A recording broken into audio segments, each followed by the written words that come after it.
All right, then. Welcome everyone to our final event here. As for the webinar series today, we have this great opportunity to be with Michele Tallarini, part of the ITSS Verona African team, and Ilas Touazi, who is a teacher at the Sétif University in Algeria, and currently also a PhD student at the Algiers University. Michele, Ilas, welcome, bienvenue. Salam alaikum. Thank you very much for being here with us. Thank you very much. Thank you very much. Thank you. Grazie. Thank you both. Thank you both for being here. As you know, team and everyone, U.S. and China competition doesn't stay in Asia alone. It doesn't remain there.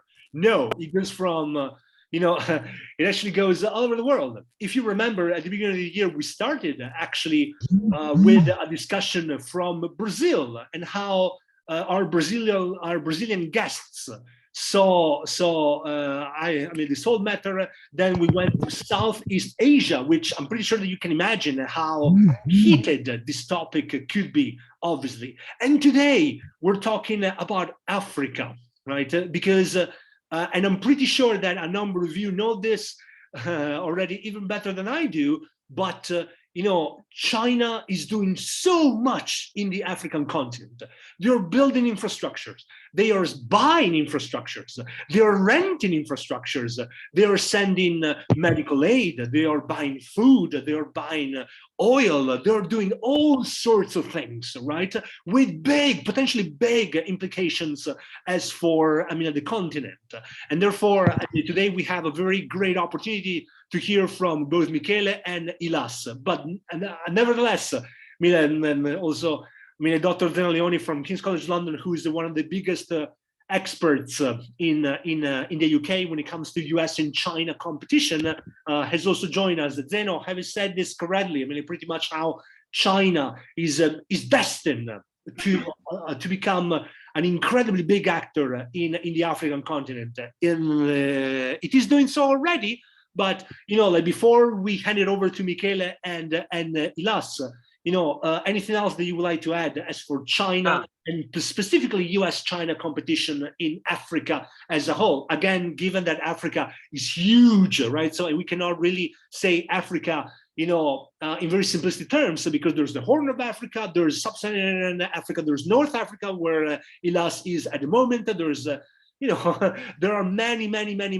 Africas, but with a grain of salt, what do you think about this whole matter, Zeno? Yeah, Michele, thank you, and good evening, everyone. Apologies for the delay. I was traveling until a few minutes ago, and I think first of all, Michele, you gave an overview of the series, and that's great because it's actually our last webinar for this series for this year. I think it's been a fascinating series, and as the title, I think this has been mentioned. Apologies if I repeat myself, but the title of the series is and really we've tried to bring in many different perspectives, trying to make the subjects that we study more inclusive. Because as perhaps Michele and I, we work a lot we are based in the Anglo-American academic world, and so we tend to engage with those perspectives, but it was interesting to hear also from other perspectives. Very briefly on the African continent, I'll be honest, I think it's something that we don't cover enough, especially when it comes to US-China competitions in the African continent, because you see a lot of, lately there's been great productions about US-China relations in the Middle East or US-China relations in Southeast Asia. We talk a lot about case studies like Italy, the UK, Germany.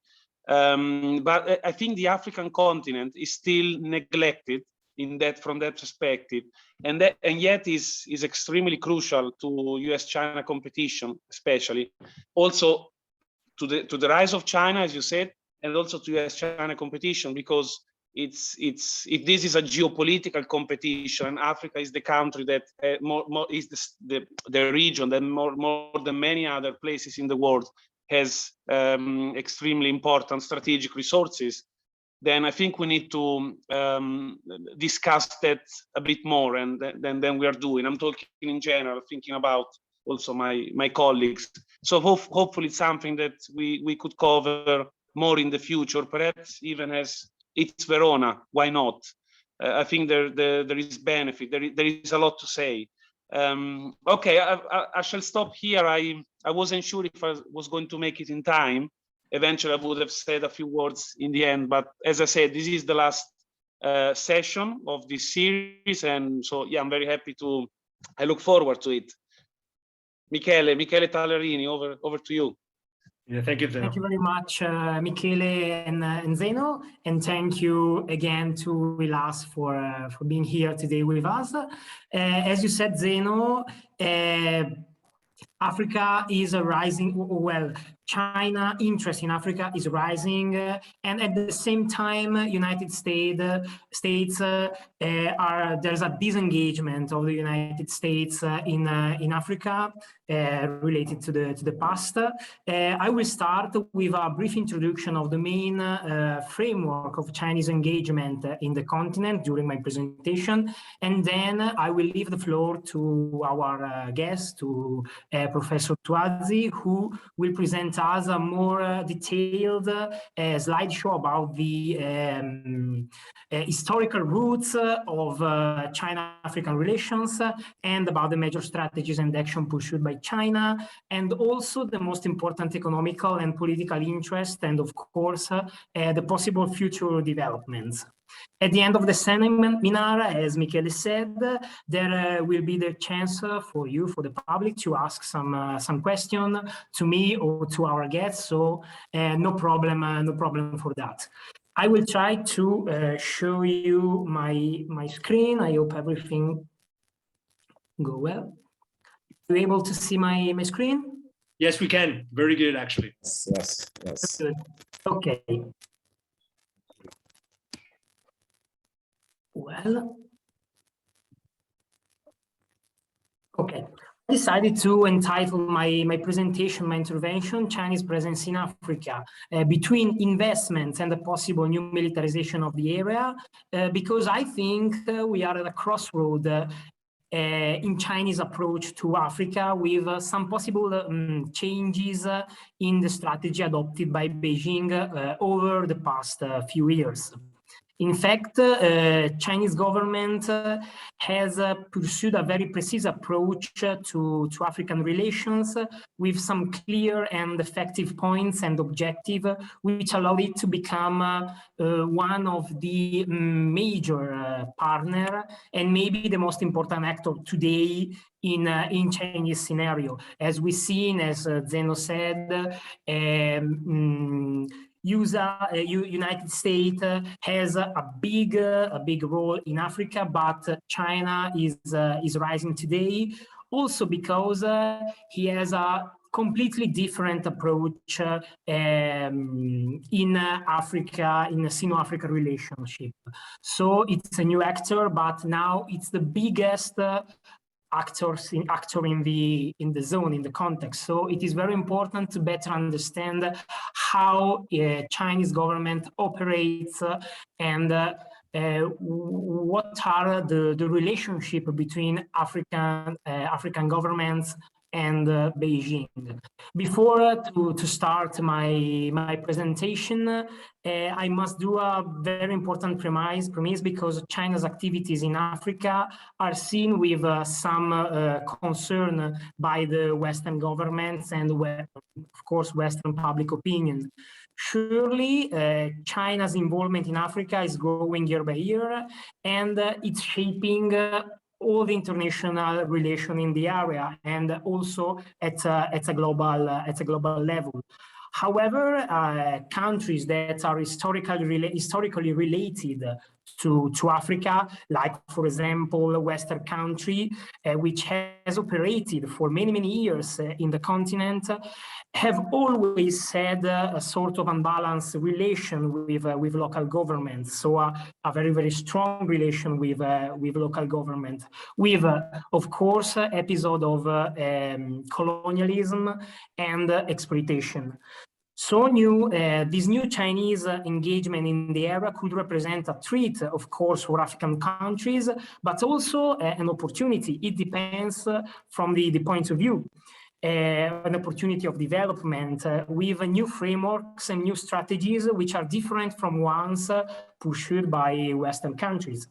So I think, in order to conclude my premise, that is very, very important to deeply understand these strategies, Chinese strategies, without use a sort of good or bad approach, but trying to figure out and to understand what impact these strategies have on Africa economy, on Africa politics, and in general on African political freedom.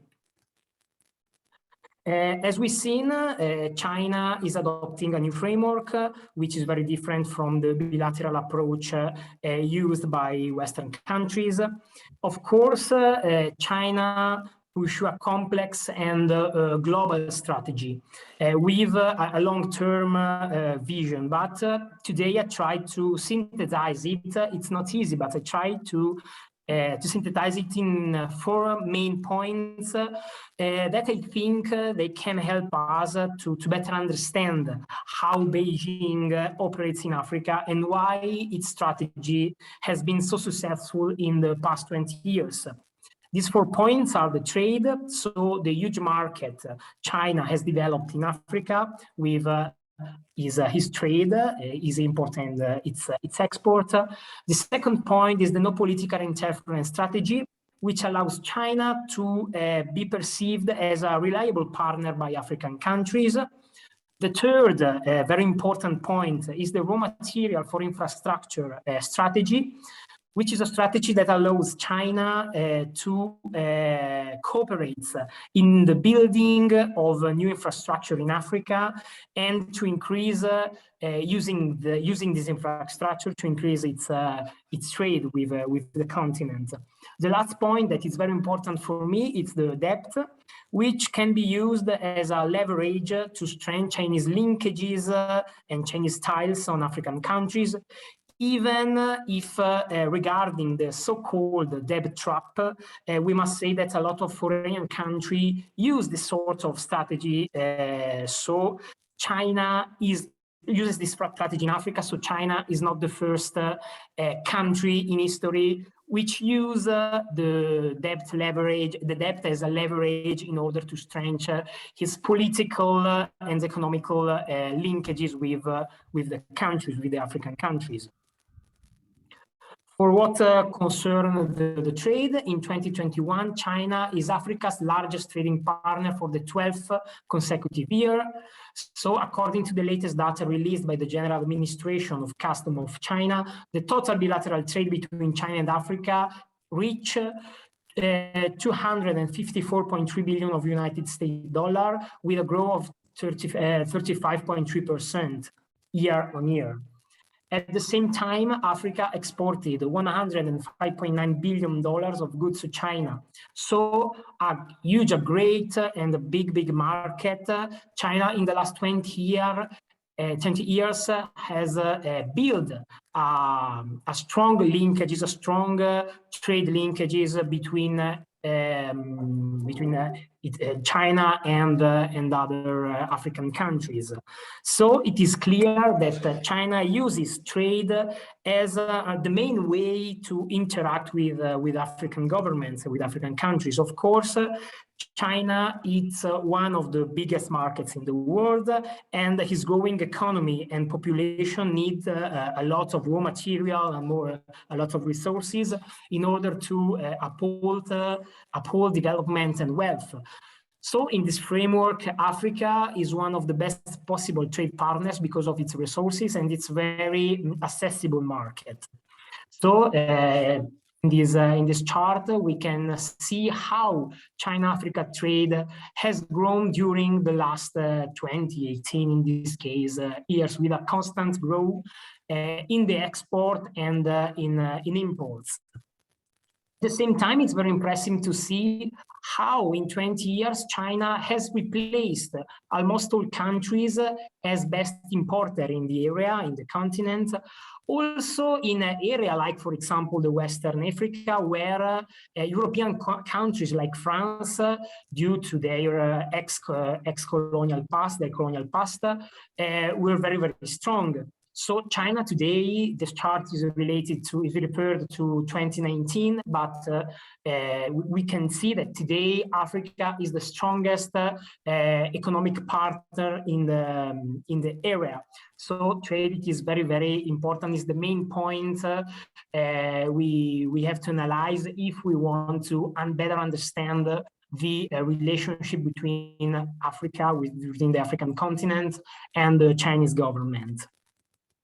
Another important point is the no political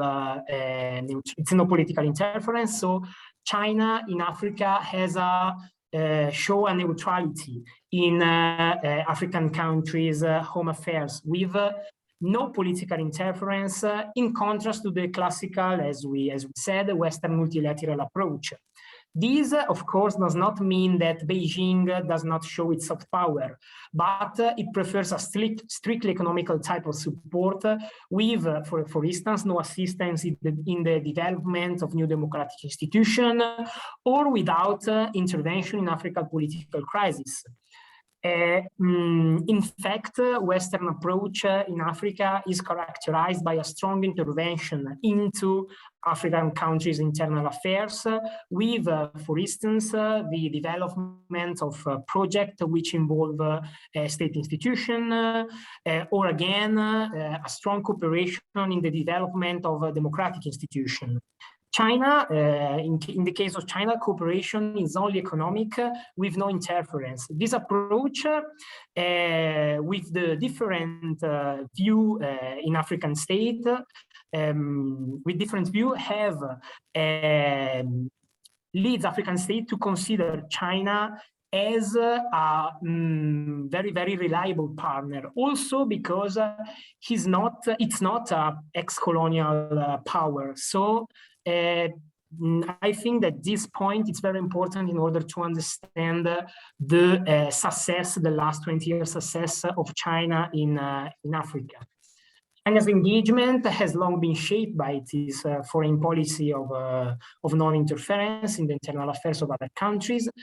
And constantly China reiterates its respect for state sovereignty.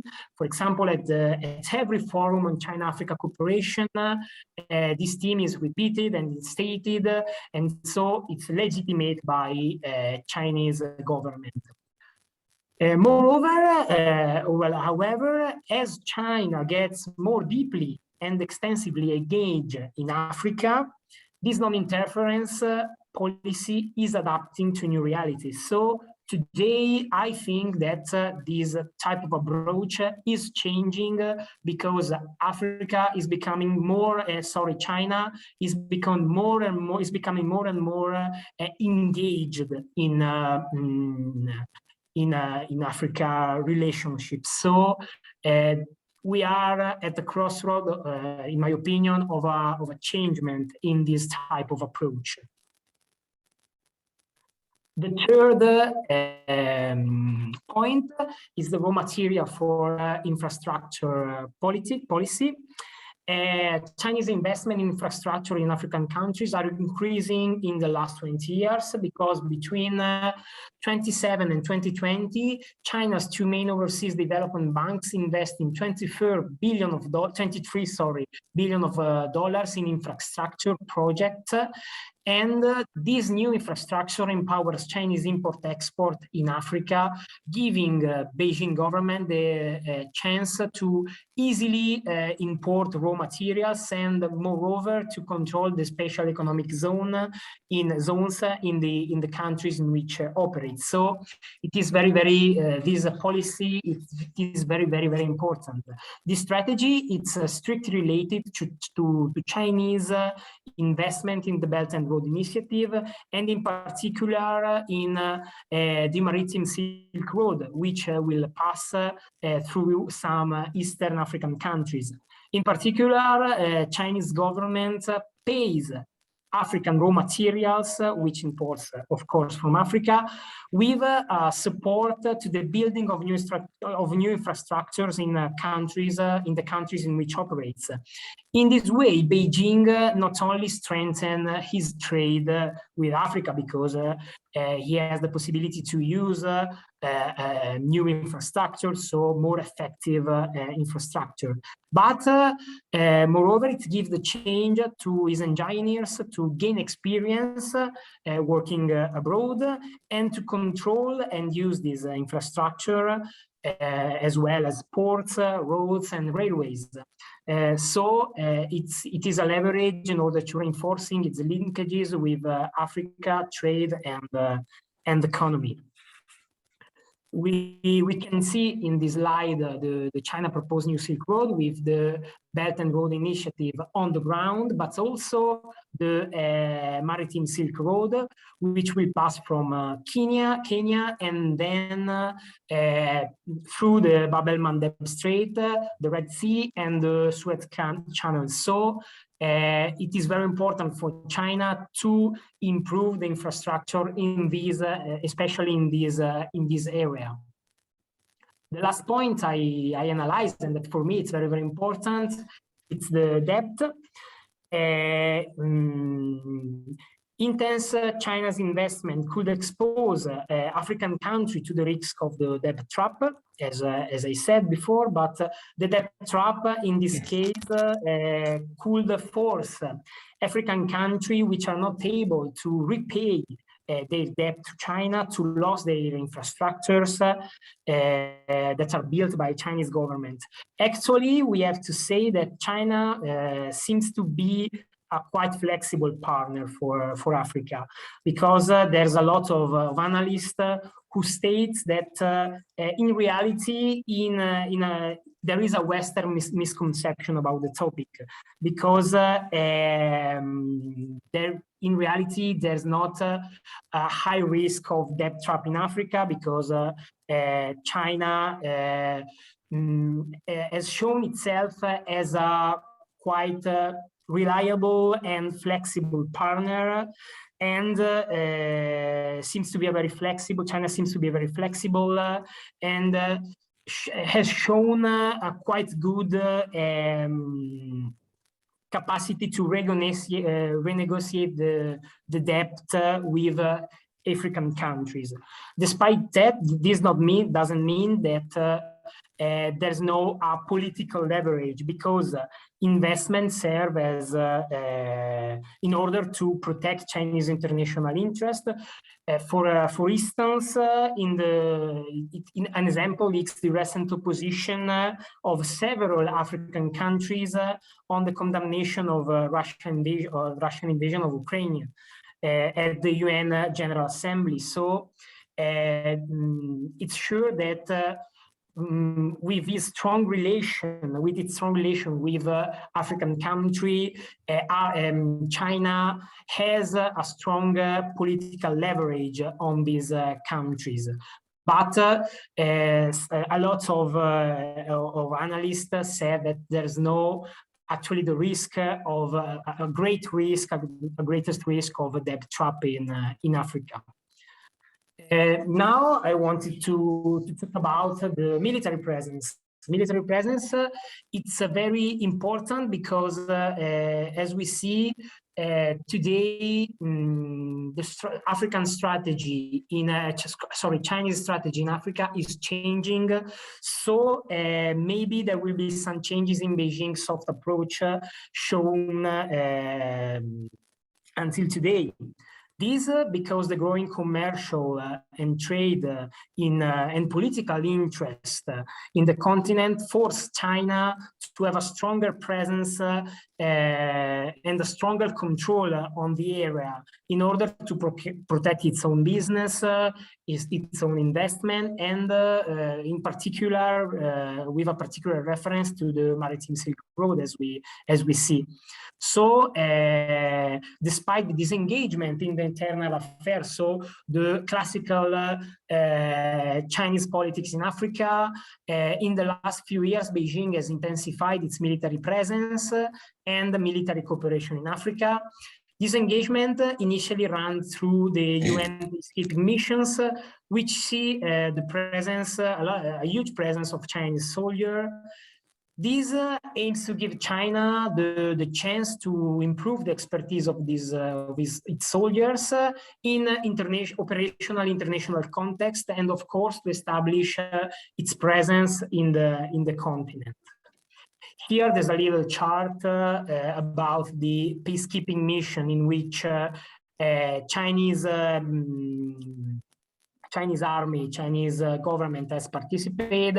We have, for example, the MINUSMA in Mali, the MINURSO in Western Sahara, the MINUSCA in Central African Republic, and also in Sudan, South Sudan, and Democratic Republic of Congo. So a quite big, a quite important presence in the peacekeeping mission, not as the United States or European engagement in a United Nations peacekeeping mission, but of course also a very important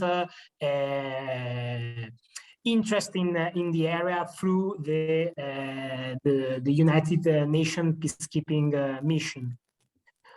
This possible change in the military strategy in Chinese military strategy in Africa is due because Africa alone hosts over 10,000 Chinese firms, 1 million of Chinese immigrants, and approximately 260,000 Chinese workers, which works mostly on the One Belt, One Road initiative. So this gives us an idea of the great interest China has in the African continent. So that's the beginning of a new strategy. The turning point is the building of the Djibouti base, because in 2017, President Xi Jinping inaugurated the Djibouti base.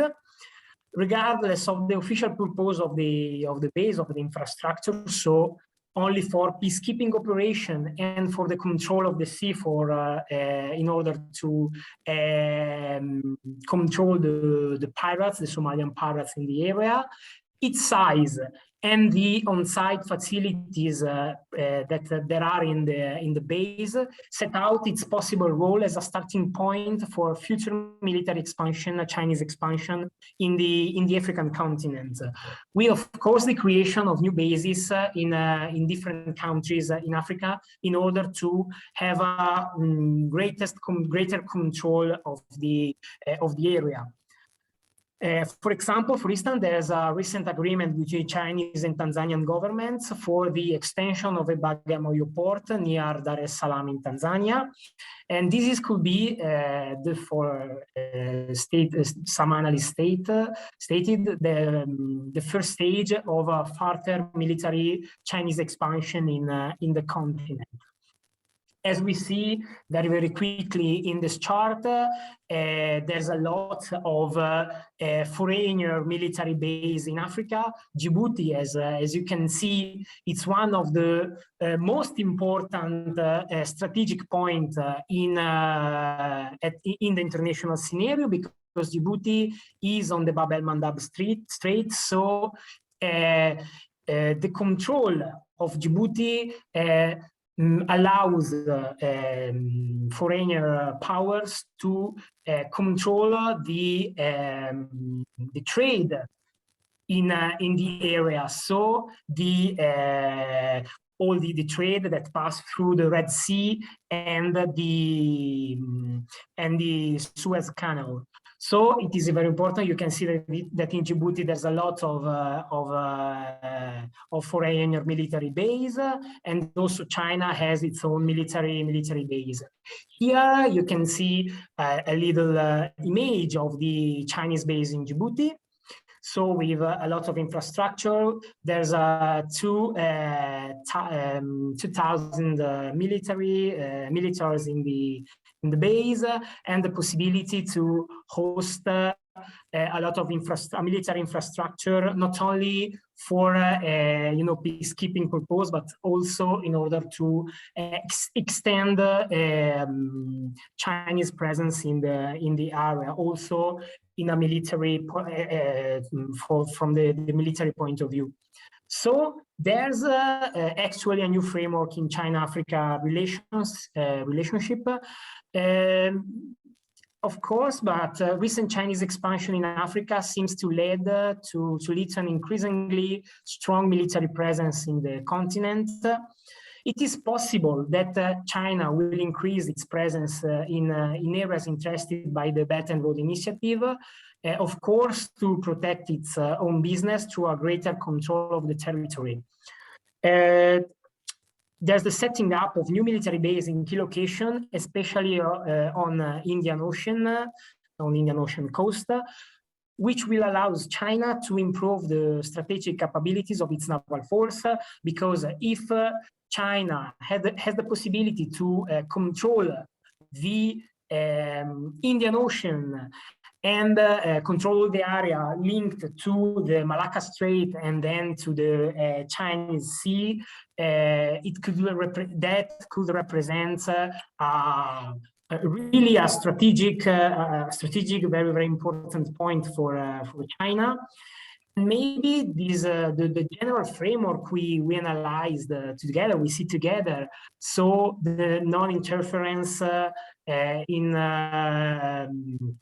in internal politics, in internal affairs of African countries will be not overturned completely, but it's clear that nowadays, Beijing aspires to a deeper and more active presence, and this underlines the importance of Africa in its global strategy. So I think that it is very important to better understand Africa-China linkages and relationship, in order to better understand also in a global way how this framework and this relationship could evolve in the future.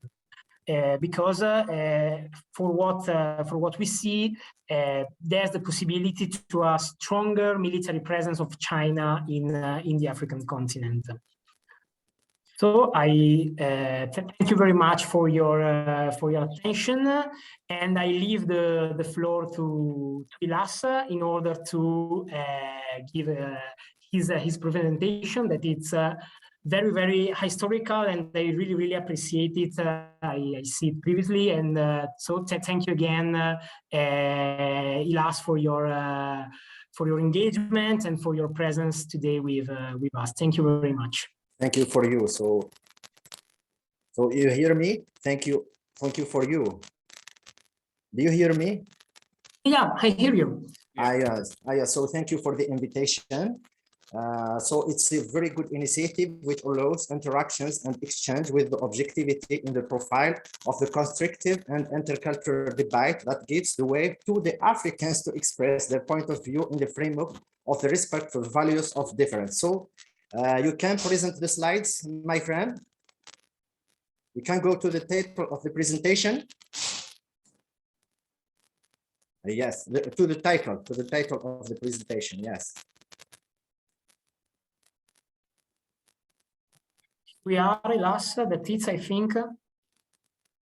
Yes, you have it. I don't. China's influence in Africa. Yes. The title of the presentation is China's Influence in Africa, a Strategic Partnership or an Emerging Powers Chessboard of Domination. So I premeditately take a title as a question to respond by the Chinese strategy in Africa, in the African continent, to respond to these questions. So we go to the introduction.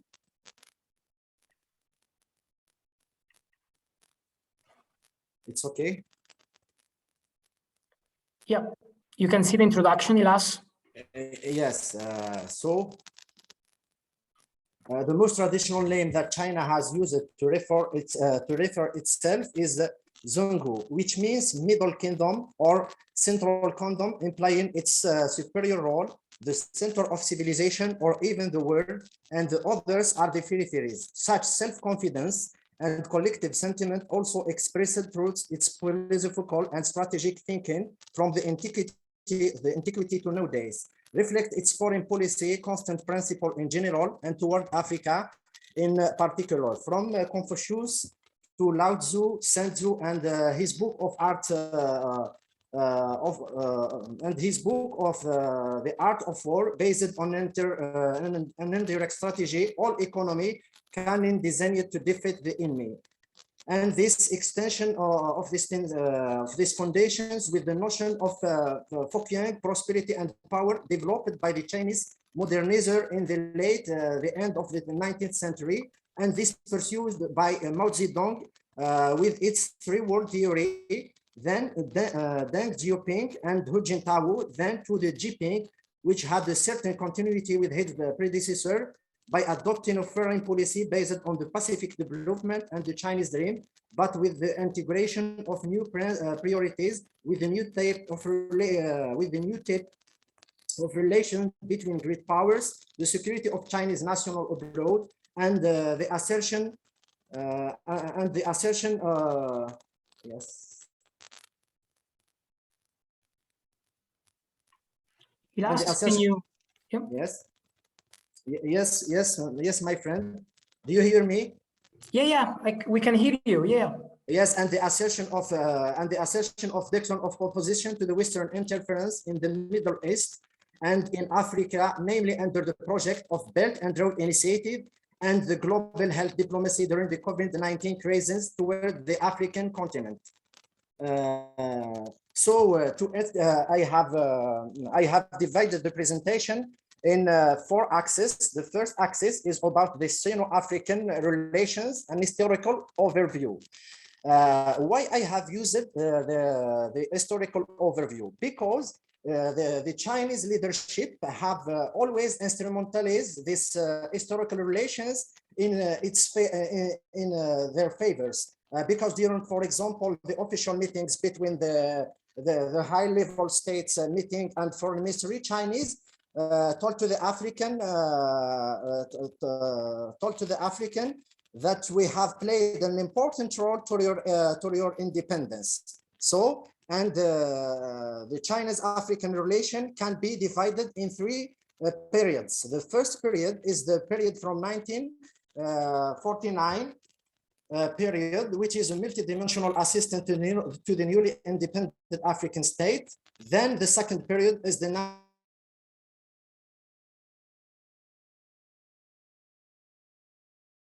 90 period, which is mainly characterized by the ideological doctrine and more pragmatic realism.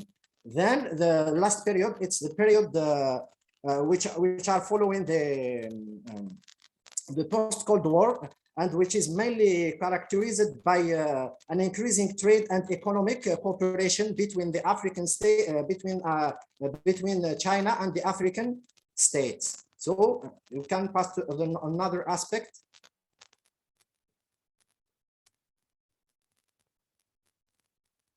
Is that Ilas? Is that slide? You can see the slide? No, I can't see the slide. So we can see them, yeah. Yes,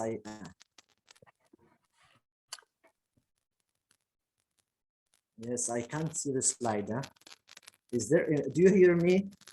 Yeah, I can hear you. We can hear you, Ilas. So the first period is the period of Mao Zedong, which established the cornerstone of the China's foreign policy towards Africa, based on the export of the Cultural Revolution technical assistance, economic and infrastructure projects, and support within the framework of the non-aligned movement in the Bandung and especially in the Bandung Conference, as well as the ZHU in like Chinese Prime Minister principles governing China foreign aid to the Africa in 1965, such as the mutual respect, non-aggression, and the non-interference. I cannot see the slide.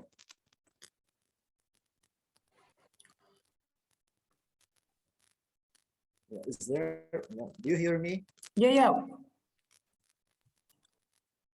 We can hear you. Yes, and the second period, it's under the second period. It's under the Deng Xiaoping era. The Sino-African relations are mainly characterized by less ideological doctrine and more pragmatic realism. And since the post-Cold War, it's characterized by increasing trade and economic cooperation in accordance with China going global policy and win-win promise, which reflect the China state capitalism model. So the second axis of the presentation, you can go to the second axis.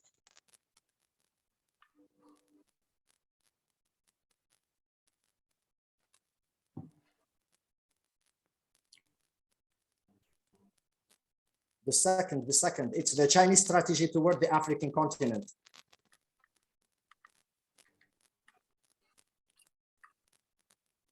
You can see that, Ilas? Yes, I can see the slides. Yes, very good, very well. Okay. So sorry for that. So I am no really disturbed with that. So China adopted to the world toward the African continent mainly three strategies to dominate or to increase their influence in the African continent using political, economic, and trade, security and military level, in addition to the soft power and cultural diplomacy, which is and so you can go to the first level. Yeah, here we are. Okay.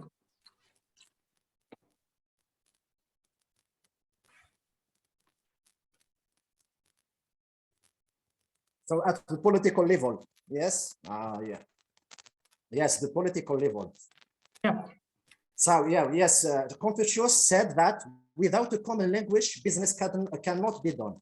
Thus, the political affinity and the shared value with the with the African countries provide an ideal background for the strengthening other aspect of cooperation, and China instrumentalized this in its favor, namely its conception of human rights approach and its state model essentially based on the principles of economic and social rights and not political, that's say contrary to the Western model. So the Chinese political strategy includes bilateral and multilateral support for the collective institutions of the Organization of the African Union, unity, and then later to the African Union, and also promote South-South cooperation, and since 2000, the Forum on China-Africa Cooperation, was established a comprehensive framework of political cooperation. On the economic and commercial level, you can go to the second. Yep. Yes.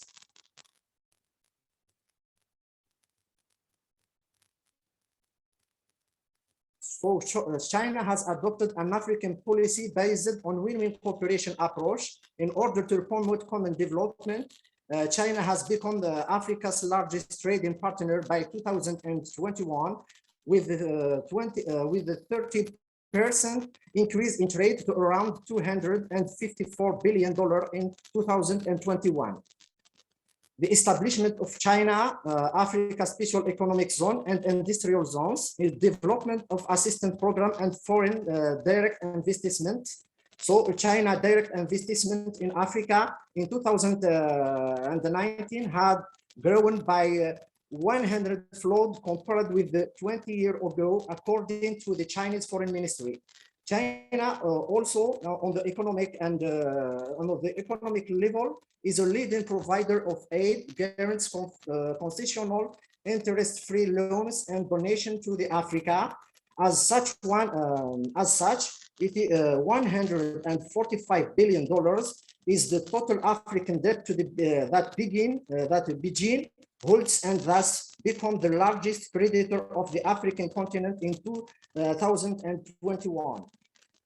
Chinese also the other level of economic cooperation is the infrastructures, is building infrastructures and project construction. For example, in Algeria, so Michele said in the introduction that there is a lot of Africans in North Africa, the Horn of Africa, sub-Saharan countries, but as an Algerian, I can talk about Algeria by showing some statistics about the Sino-Algerian cooperation. For example, in Algeria, since 2005, China has developed, for example, the East-West motorway project crossing the wall of Algeria and running parallel to the Mediterranean coast.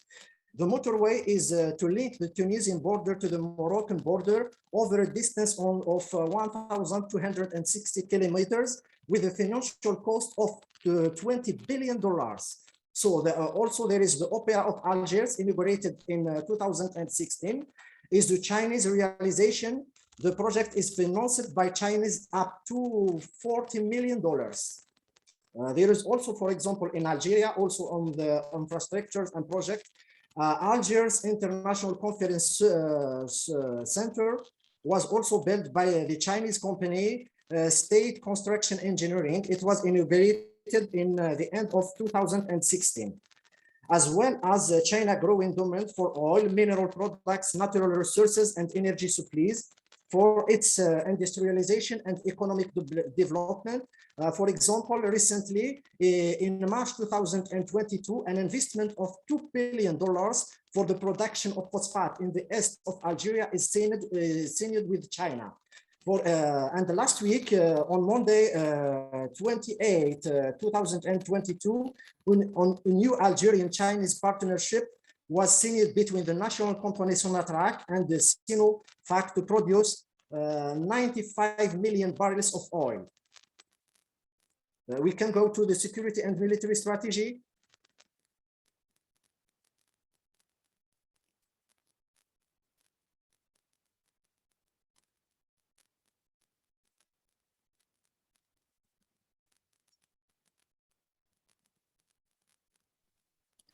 You can see the slide, Ilas? Yes, I see the slide. Sorry for that. I'm really disrupted. So, no because problem. I can. Security and military strategy. China's military presence in Africa reflects its desire to protect national economic interests by safeguarding Chinese workers and Chinese funded projects on the continent in accordance with the Chinese different white papers, which have called for a globalized security posture, including China-Djibouti military-based diplomacy and its strategic position in the Indian Ocean region, in addition to the naval presence and extending building seaports in Kenya, Tanzania, and the Seychelles. This was completed by the multilateral military cooperation under the China-Africa Defense and Security Forum, and China's role at the United Nations becoming the major contributor of the peacekeepers and one of the largest contributors of the troops. We have, dear Michele, the same map concerning the Chinese peacekeepers missions in Africa. Another aspect of China-Africa cooperation is the soft power and cultural diplomacy. So we can go to the soft power and cultural diplomacy aspect of cooperation between China and Africa.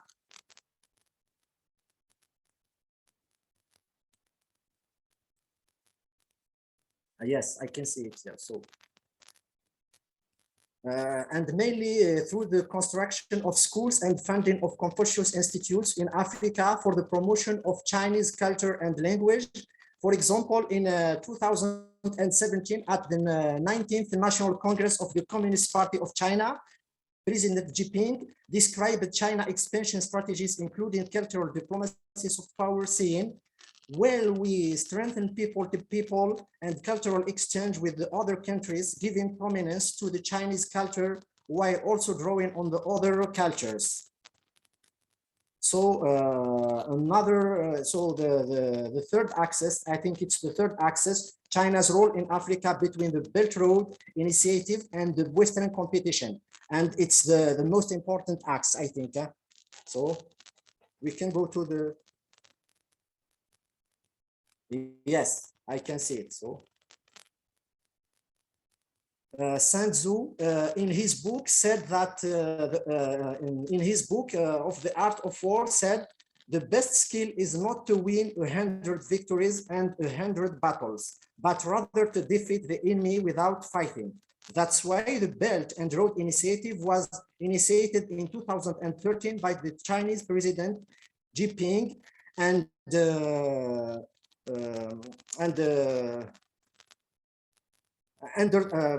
mainly under the global context, particularly dominated by the great geostrategic competition among the major powers and the rivalry of China with the Western country, especially with the United States. The initiative is an integrated part of China's effort to create its own more secure trade routes due to the fact that the vast majority of China's international trade passes through the Strait of Malacca off the coast of Singapore, which is an important US ally. You can go to the map, dear Michele. Yes, it's very important. As we can see here, yes, and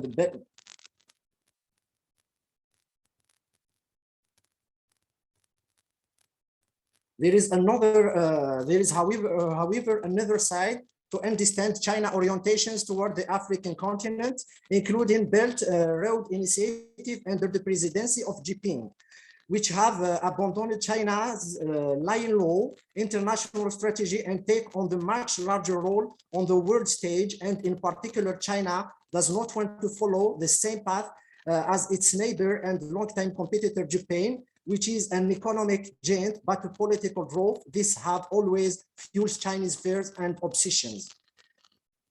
And this was already before this project, mainly with the following: China portray itself as a responsible power. It has in recent years stepped up its involvement in multilateral institutions and platforms such as BRICS and the G20 summit.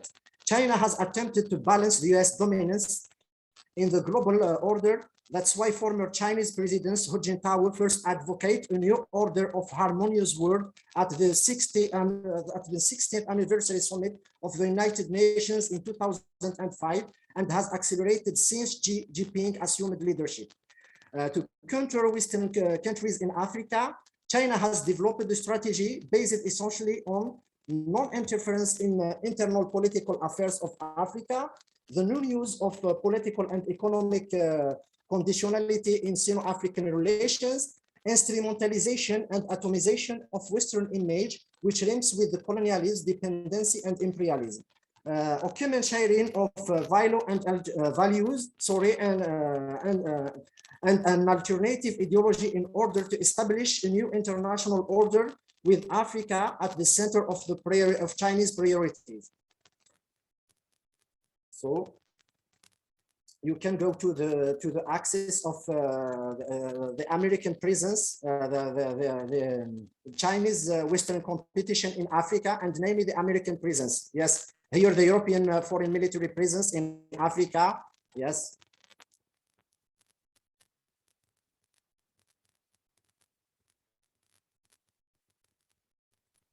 I think here we are, Ilas. It's this the correct slide? Yes, the correct slide. You can go to the. I will talk about the Western, including Europeans, Americans, and the Chinese competition in Africa. Okay.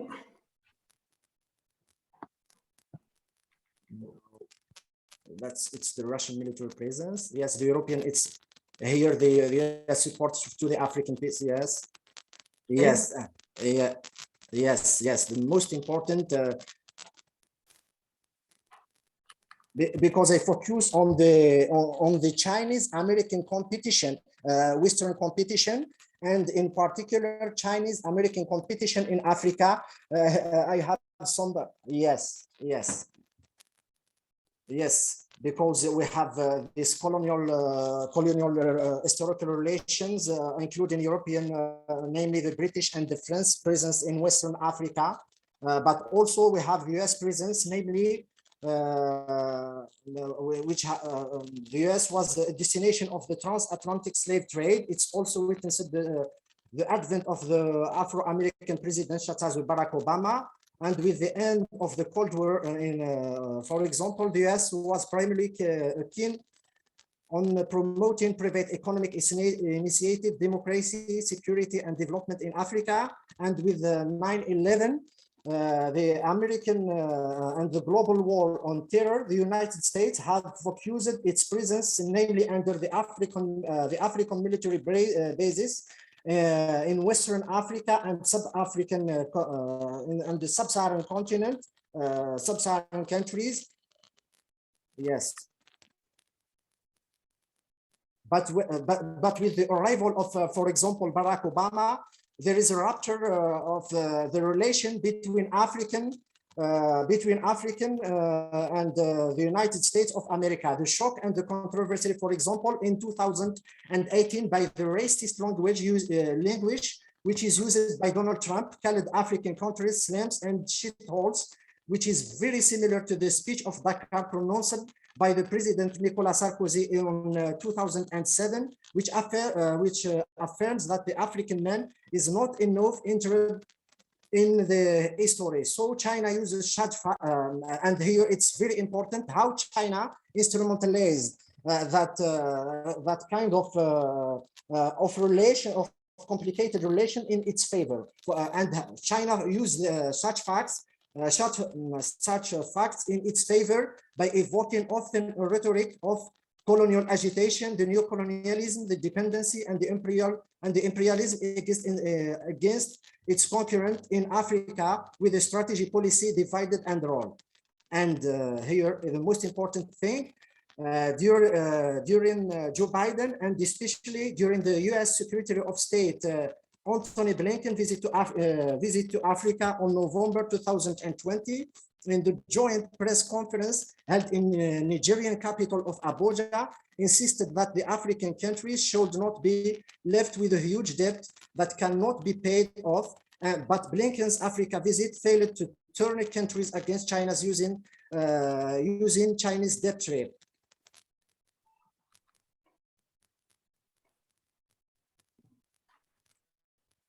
Yes, and the European Union countries, as well as the United States, have been against the Belt and Road Initiative. Hence, a unified proposal emerged after the COVID-19 pandemic at the G7 summit, where a joint communique entitled Build Black Better World proposed an alternative infrastructure initiative led by the major Western countries. There is also a new emerging countries in Africa, such as Brazil, India, Russia, Turkey, Japan, Singapore, and South Korea.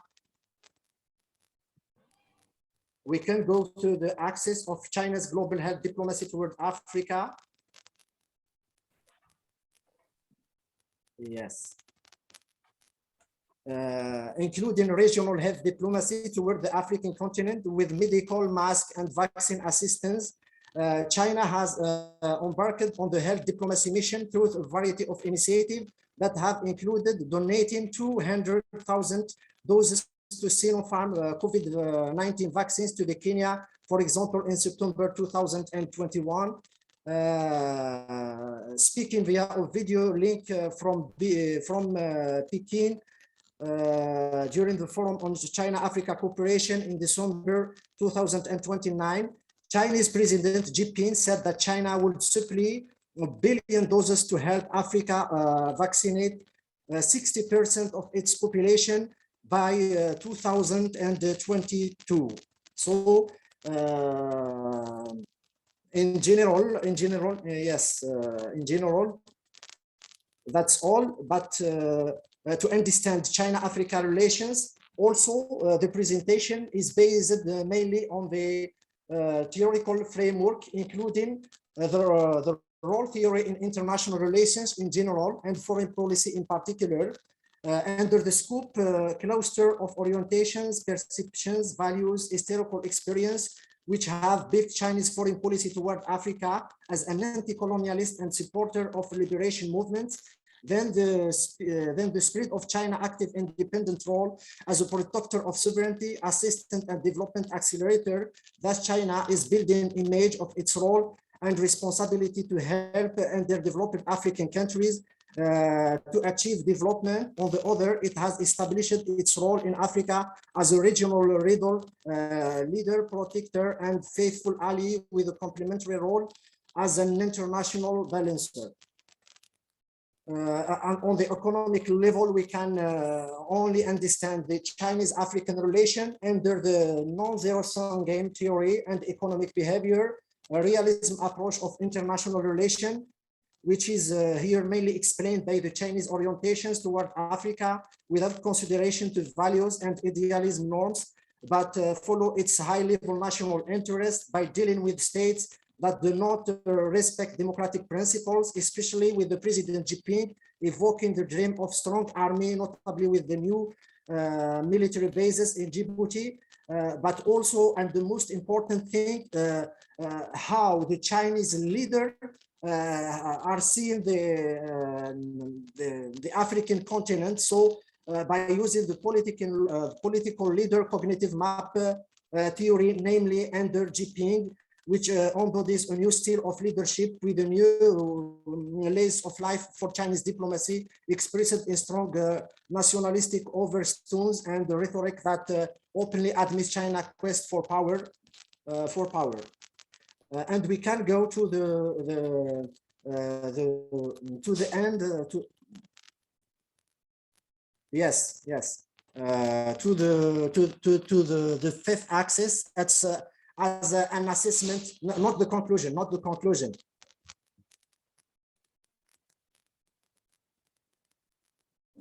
Not the conclusion.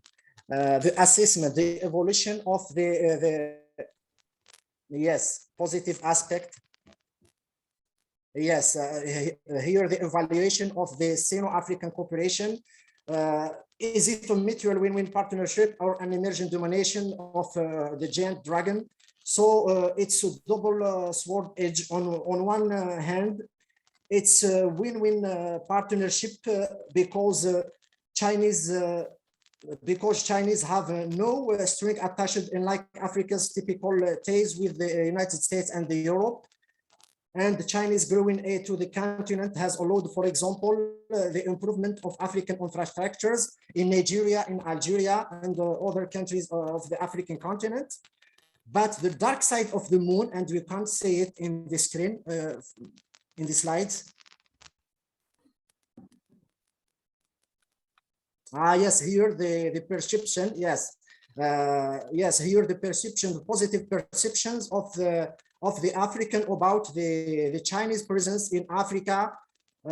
For example, a recent survey conducted by the Afrobarometer of 34% of African countries from 2019 to 2020 found that while some were concerned about being heavily indebted to China, 36% of Africans viewed China as a positive external influence on the continent. Also in 2020, the top 5 countries with the Chinese workers were Algeria, Nigeria, Ethiopia, the Democratic Republic of Congo, and these countries accounted 46% of all Chinese workers in Africa at the end of 2020. Algeria alone accounts for 17% according to the Chinese labor data. So, and this Chinese presence at long terms can pose security threats to the African continent. So you can go to, yes.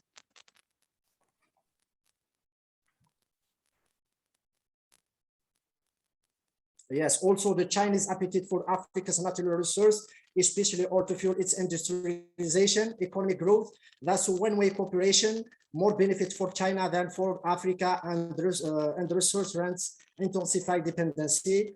Also and what's very important, I have said in the presentation, with the US Secretary of State visits in Nigeria, the dilemma of the day trip for the African continent for long term, it will limit their sovereignty, and it will under the Chinese domination. Also, on the other hand, limited and marginal spillover opportunities for Sino-African links for knowledge transfer to local entrepreneurs, namely technologies transfer to regional African firms. So we can go. So sorry for that. I'm really distracted. So sorry. Oh, no problem. Yes. So in the conclusion, we can say that the actual Chinese diplomacy is distinctively different from the line law international strategy promulgated by Deng Xiaoping and sustained by its predecessor for several decades. China's top leadership has sketched out a foreign policy grand strategy that is clearly in line with the vision and objectives of China Dream, which has indeed become more confident and assertive since Xi Jinping assumed leadership. In order to back up rhetoric with action, China promotes favorable characterization and ameliorates its national image building using both its carrots and sticks of its diplomacy and security policy. Firstly, soft power, including economic, culture aspects. This includes allegedly win-win initiatives such as the Belt and Road Initiative. This also includes significant investments that China has been making around the world in recent years, particularly in Africa. China has also rapidly built up its military and has stepped up the game through the aggressive build-up of infrastructure and airstrips suitable for military use, namely in Djibouti. So that's all. Sorry, I'm really distracted. So sorry for that. I'm really. I apologize for that. I'm really distracted. I'm really distracted. So I'm really stressed. I don't know what's the matter with me. So.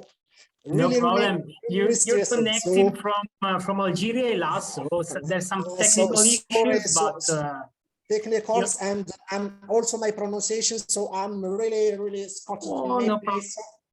No problem. I think that there's some. I'm really stressed. So no problem, Ilas. Look at me. It's been very good. I think there's some question. One from Julia, China. As I think we have 10 minutes in order to respond to some question. China has a policy of no intervention in conflicts. However, there are continuous borders and contentious borders and undressed issues like West Sahara and trans-state issues. What challenges will arise from China influence in Africa in such context? Okay, if you want, Ilas, I can answer to this question, and then if you want, you can also try to answer. Okay, we said, me and also Ilas in this presentation, we said that China from today has not a very strong political intervention in China in Africa. There's some issues like in West Sahara, but in my opinion, China will continue to does not have a very strong presence, strong political intervention, because the main interest of Africa is trade. So every, if I can say, every military intervention or political Chinese political intervention in Africa will be to protect trade, to protect their new training areas. So I don't think that, for example, the West Sahara will be an issue for China. I don't know if Ilas do you want to add something?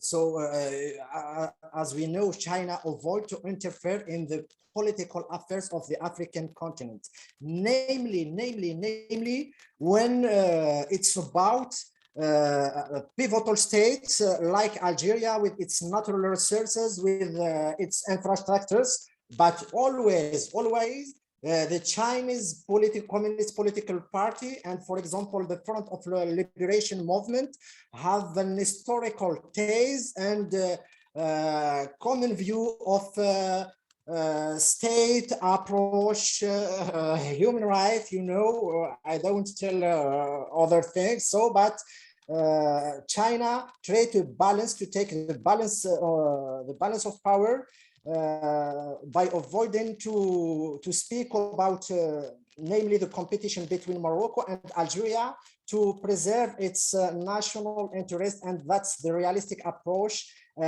That's why we can here use the realistic approach as the China's policy, which have a conception of conversely to the Western countries. It's mainly based on the development and economic and social right, and not the political right, and that the Chinese doctrine toward the African continent, and especially toward Algeria. Okay, I don't know if Zeno, do you have a question related also to Francesco and Oleg question?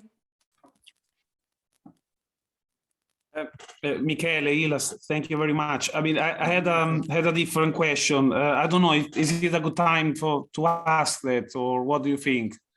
Shall I go ahead? Oh yeah, if you want, you can ask. Okay. No problem for me.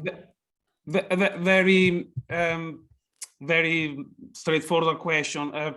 So in the EU, especially in Europe and in the EU in particular, there seems to be increasingly an attempt to coordinate on certain issues between its members when it comes to China or other problems that are perceived as a threat. I was wondering whether China in Africa manages to always have to play always on a bilateral relationship level, or whether there are discussions between African countries, perhaps not all of them because there's more than 50, but between some African countries about dealing with China as a group rather than as an individual country, which then means avoiding that divide and rule strategy. Sorry, I can't intervene, but that's the dilemma of the European countries. They are a bloc, they have economic unity, they have the same interests. For example, we can just cite the example of the Italian-Algerian relations in these days. We can look at the French and the pro-French media, how they perceive, their perception about the Italian interest in Algeria. In reality, there is a common bloc, but under the table, each country is for its national interest, and that's the big issue and dilemma of the European countries. For example, I can say the example of Algeria, but in general, you have that the African states and countries are all corrupted. They don't respect there is corruption, no democratization. So each country can instrumentalize and use this to spread or to emerge its national interests. That's the big dilemma of the European countries in Africa. Okay, I think there's another question from Francesco, who asks if which will be the role of the United States also after the Trans-Pacific Partnership, the TPP, which has been reinvigorated, as he said, by the United States. As an alternative to the Belt and Road Initiative. So Francesco wanted to know which will be the United States role in Africa after the TPP as an alternative to the Belt and Road, to the Chinese Belt and Road Initiative. Yes, the United States, and I have said in the presentation, I don't remember, so I'm really stressed and so disrupted, but they have a common response in the G summit, including the United States and the European countries. But the problem of the European and the American, they have, we can see they have the will to correct their historical or their interference mistakes.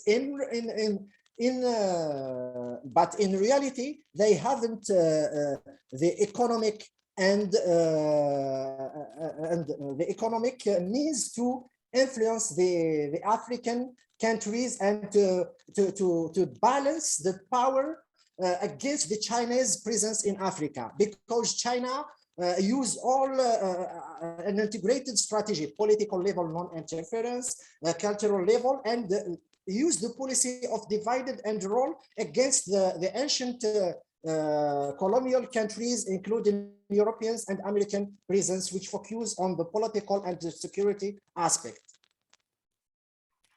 Okay. Thank you very much, Ilas. I don't know if there's something. Michele, else. maybe I'll jump in, and I realized you wanted me to comment of Francesco's previous question.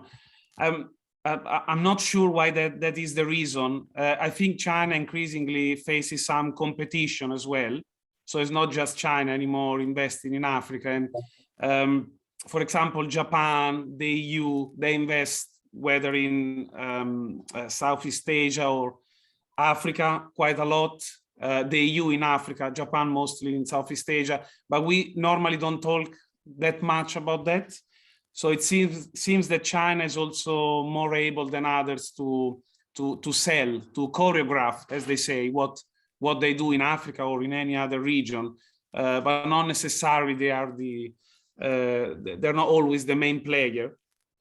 So that's very interesting. It's about how they control the narrative. And then on the US in Africa or the Pacific, I'm not sure about the focus, the angle of Francesco's question, but I think we see a lot of the US is proposing different frameworks, has been doing that over the last few years. But then I think the difference with China is that normally China is more able to back this up with resources. It's not clear yet how committed financially is the US to these projects, whether they are these frameworks, whether they are in Africa or in the Indo-Pacific. So that is still a big advantage for China, in my view. Yeah, thank you very much, Zeno. I don't know if there are something question or some other question. I think that if we have not tackled it, I think that we should ask what Oleg was asking in the chat about trade, which I thought it was a very good question. And then we should probably wrap it up. Okay, I will read the question to Ilas. The TIPP and traditional Western international trade institutions, so the World Bank, offer developing countries to adopt its own economic development model, basically free trade, economic competition, access to markets, etc. Is China offering its own version of economic governance, so greater role of state and state-owned business, debt-driven industrialization, urbanization as a growth driver to African governments, or is just a trade? I don't know, Ilas, if you want to argue to respond to this question. So it's only trade, or there's also economical plan, an economical version of governance? Yes, the Chinese are very, elaborated in Africa, very well and elaborated strategy, because they have studied also the psychological aspect of the African leadership and the populations. And that's what differ the Chinese approach from the Western approach. There is no interference in political affairs. There is no democratization. I cannot say other hard words because, you know, I have said I have used the Confucius the citation. Without a common language, there is no business. The Chinese perceive the African continent as their behind the garden, as their market for trade, for economic level, but they do not interfere in political or political affairs. Because they have the same affinity, the same perceptions of their toward minorities, toward human rights, toward the state approach, the state role. So they cannot interfere in political affairs to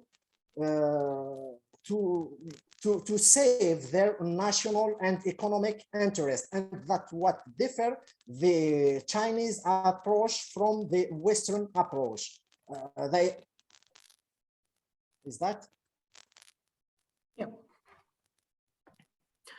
Well, I don't know if there's something else as well. We can end our seminar. I don't know if Zeno, Michele, do you want to say something? No, I just wanted to thank you both, I mean, Michele and Ilas, for a very interesting presentation.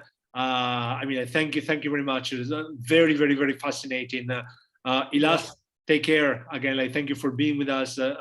Michele, we're going to see you in a couple of days.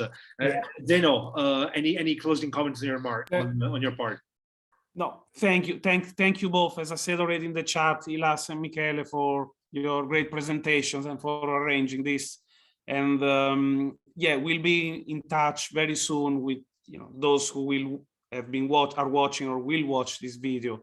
And perhaps we'll spell out what's happening with the new academic year, what we will be focusing on, as this was the end of our series. So thank you both, and to everyone who has contributed to this.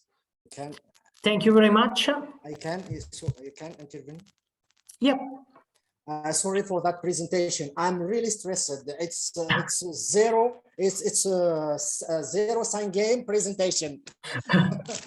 It's a realistic. Don't worry. So, no, I'm really stressed. It's okay. So it's okay. I'm with my coffee, and so I'm really stressed. I don't know what's the matter with me, but look at my hand, and you can see it. It's always the case with I think sorry for that. All of us. Don't worry. I'm not satisfied with my presentation. Everything is okay. Everything is okay. Thank you very much. Everything is okay. Take care, everyone. Thank you very much. Bye bye. Bye bye. Bye bye. Bye bye.